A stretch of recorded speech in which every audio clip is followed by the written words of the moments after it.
Well, Tim, I'm really, really excited about the little message in Matthew 5 about Jesus finding followers and how he called them to be disciples and some very interesting things that Matthew writes about. And I'm pretty excited about learning how Jesus does things. And so I think we should just dive into this. Did Jesus find these four disciples as leaders? Was he looking for leaders in the early church, or was he looking for people to follow him? Because well, I think he went up on the when he fed the 5,000. He wasn't looking for leaders there. No. He was just wanting people to follow his way and become Christians. But he's looking for something more from Peter, Andrew, James, and John. He had a bigger role, a different role for them, a role of leadership. Mm-hmm. So, are we making the jump in this um, um, session here that when Jesus was going and talking, calling the disciples, he was calling leaders, or is this um, a model for how to find people that are unchristian, non-Christians, and to introduce them to Jesus? I think it was more of a model. If you think about it, they were there fishing on the bank, Yeah. and he just wanted them to follow him. So he took them where they were. They're just fishermen. They weren't people that knew the Bible. Okay. They were just there on the boat. And then he called some others nearby that were fixing their nets. And they came and followed him. They saw something in Jesus that nobody else saw. So the idea here we're focusing on, I think, is two. One that uh, they saw Jesus and they saw something in him that was godly, was special. It was he was not just a regular man. They could almost see that he exhumed God. Mm-hmm. And then when they decided to follow him, uh, they dropped everything in a way. They really dropped everything. They didn't.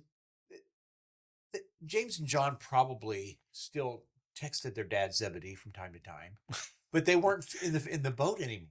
They didn't go to that job anymore. They went to a different role. That's right. And so we see two things happening here in Matthew 4. Like it was following Jesus and giving up what they had been doing. Mm-hmm. So how does this relate to modern day Christianity? Hey, it's the same way. Where we find them, we go out and you see somebody that, hey, they're hurting. Yeah. They don't know Jesus. And hey, tell them about Jesus. If they want to follow Jesus, they will. Right. But it doesn't matter. They don't need to be religious. Do you think that church people over the years have tended to want to bring people into their church that were uh, kind of all cleaned up? The husband, wife, three kids. They both have professional jobs. They drive a nice car. They take showers on Saturday night, and that we like them sitting in the pew. Do you think that over the years churches have tended toward that person? In other words, not where they are, but where they expect you to be. Yeah. No, I think Jesus didn't expect anything other than to follow him. He didn't expect anything. They're fishermen. Well, if they were fishermen, they were probably all smelly. For sure. They probably all smelled like fish. Yep. And they were probably not clean shaven. I would guess that's true. Probably were not dressed nicely. No. And so if they were dirty, smelly, poorly dressed men working on their job, that's kind of what Jesus went to. He went to people like that. Mm-hmm. And so if modern day Christians are looking for people, we should keep our eyes open to smelly, unshaven people. That's right. And they might even have tattoos all over their body. Right. Who knows?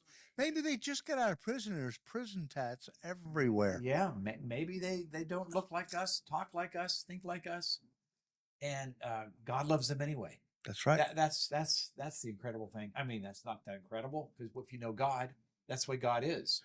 But I sometimes I have to get over my uh, comfort with people who are like me, and my discomfort with people who are very very different than I am. They look different, they think different, they talk different, and so I think that's one thing that I need to do when I look through Jesus's eyes at people.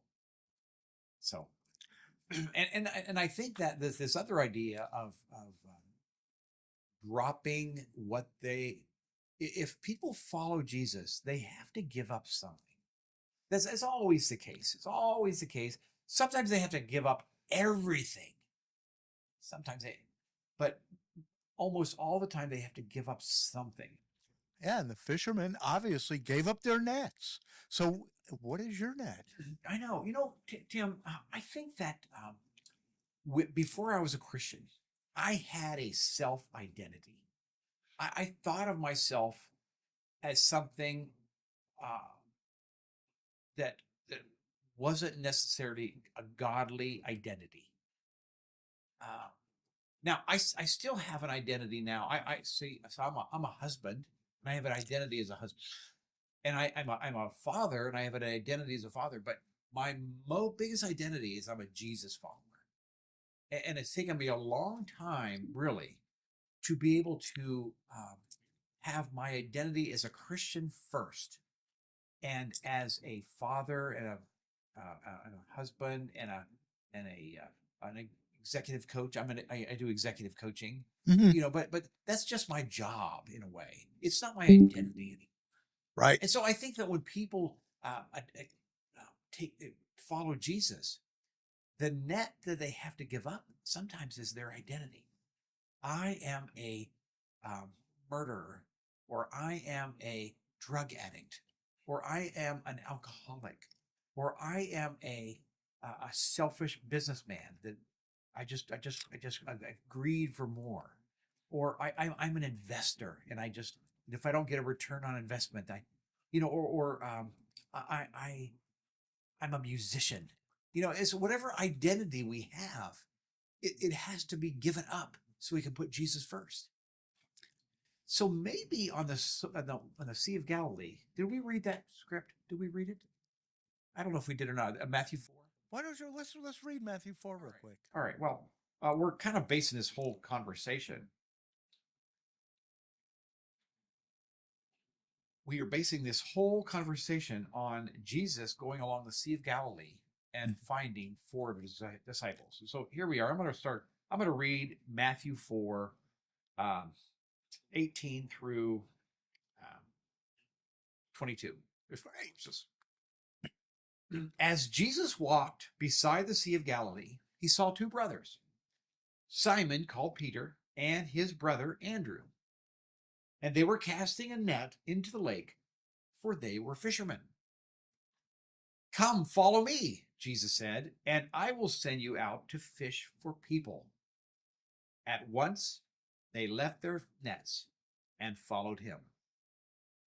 Going on from there, he saw 2 other brothers, James, the son of Zebedee, and his brother John. And they were in a boat with their father Zebedee, preparing their nets. And Jesus called to them, and immediately they left their boat and their father and followed him. So we can see here that a couple things. Jesus called people.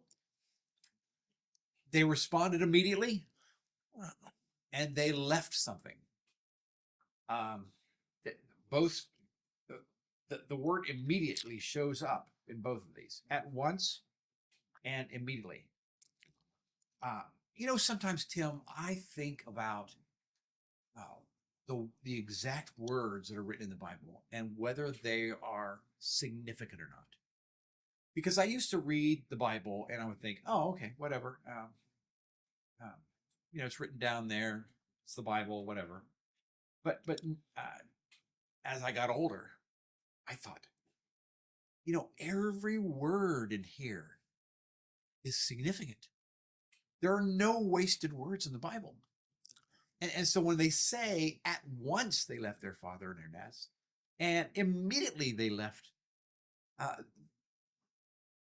what does that say to us? What time's wasting. There's no delay necessary. No, absolutely not. So um, putting off good decisions is a bad idea. Taking immediate action is a godly thing to do. Mm-hmm. So I just think that that's an idea worth pointing out here. And then we've talked about it before, and that is the idea about who we're following. I don't know about you, but I get people all the time that want me to follow them. All I have to do is get on YouTube and start scrolling, and I'll get people that say, follow me, follow me. And what does that mean? What does that mean? That means I'm going to start buying their ideas. Mm-hmm. I'm going to expose myself to their thinking. And we've got to be careful about that. Because if I follow somebody on YouTube and I watch a lot of their YouTubes, I'm going to start thinking like they think. There are some people that watch a lot of political shows online or on the television. And if you follow a political show, whether it's left or right, you're going to start buying their ideas. If you expose yourself to their thinking over and over and over, you're going to buy their ideas. Absolutely. And what does Jesus ask us to do? Follow him. What does that look like? He doesn't have a YouTube channel. So what we found here is that Jesus not only called followers, but how he called them and what he told them and what it means for us. And I think that what we want to do here is if we want to really enrich our lives, if we really want to have better a relationship with God, we can take this message and go deeper and find out what it really means to take on the identity of God and the identity of Jesus and how he gives us something new. And so that's what we're going to talk about in the future. We're going to talk about how we can learn more, be more, and grow closer to God.